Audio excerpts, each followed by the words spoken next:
China के one belt one road initiative के बाद अब रूस का एक बड़ा कॉरिडोर बनाने का बयान सामने आ गया है। 7,200 किलोमीटर तवील इस कॉरिडोर में कौन कौन से ममालिक शामिल होंगे और बराह रास्त किन मंडियों तक रसाई मिल जाएगी, रूसी सदर व्लादिमीर पुतिन ने बड़ा ऐलान कर दिया। रूसी सदर व्लादिमीर पुतिन ने अमेरिका की जानिब से गुज़िश्ता साल मॉस्को पर आयद की जाने वाली मुआशी पाबंदियों के बाद अब ये फैसला कर लिया है कि रूस अपने इर्द गिर्द मौजूद तमाम ममालिक के साथ खड़ा होगा और एक ऐसा 7,200 किलोमीटर तवील कॉरिडोर बनाया जाएगा जो कि इन ममालिक को बराह रास्त सेंट्रल एशियन और यूरोपियन ममालिक की मंडियों तक ले जाएगा। इस हवाले से रूसी सदर व्लादिमीर पुतिन ने ऐलान किया है कि यह मल्टी मोड ट्रांसपोर्ट प्रोजेक्ट होगा जिसमें Pakistan, India, Afghanistan, Armenia, Azerbaijan, रूस समेत सेंट्रल एशियन ममालिक भी शामिल होंगे और इस कॉरिडोर से फ़ायदा उठा सकते हैं। इस कॉरिडोर के मुतालिक वाज़ेह किया गया है कि international north south transport corridor पर बड़ी तेज़ी से काम का आगाज़ कर दिया गया है। ये 7,200 किलोमीटर तवील इंटरनेशनल कॉरिडोर होगा।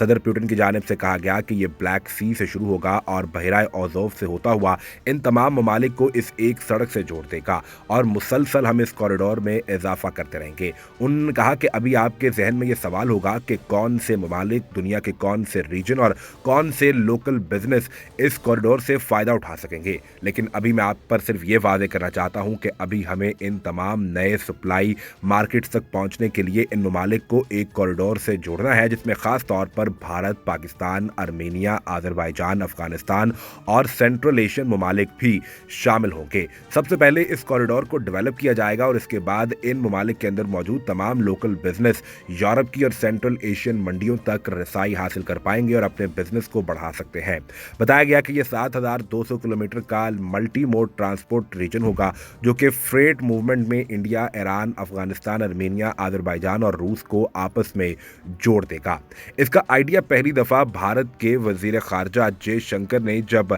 आर्मीनिया का दौरा किया तो इस मौके पर उन्होंने बात की थी कि हमें चाबहार पोर्ट को ईरान के साथ मिलकर इस नॉर्थ साउथ ट्रांसपोर्ट कॉरिडोर में शामिल करना चाहिए। याद रहे कि भारत ईरान की चाबहार पोर्ट को गवादर के मुकाबले में खड़ा करना चाहता है। गवादर पोर्ट और चाबहार पोर्ट में सिर्फ 80 किलोमीटर का फासला है। भारत ये चाहता था कि चाबहार पोर्ट को एस्टैब्लिश करके इसको दुनिया की ट्रेड के लिए इस्तेमाल किया जाए, लेकिन पाकिस्तान की गवादर पोर्ट की अहमियत इससे ज़्यादा है। पहले फेज़ में चाबहार पोर्ट को इस्टैब्लिश करने और इसको रूस के साथ मिलकर इस्टैब्लिश करने का मंसूबा बनाया गया, लेकिन ईरान ने इसे इनकार कर दिया था और अब इस INSTC के बड़े प्रोजेक्ट में पाकिस्तान और भारत एक साथ शामिल हो रहे हैं।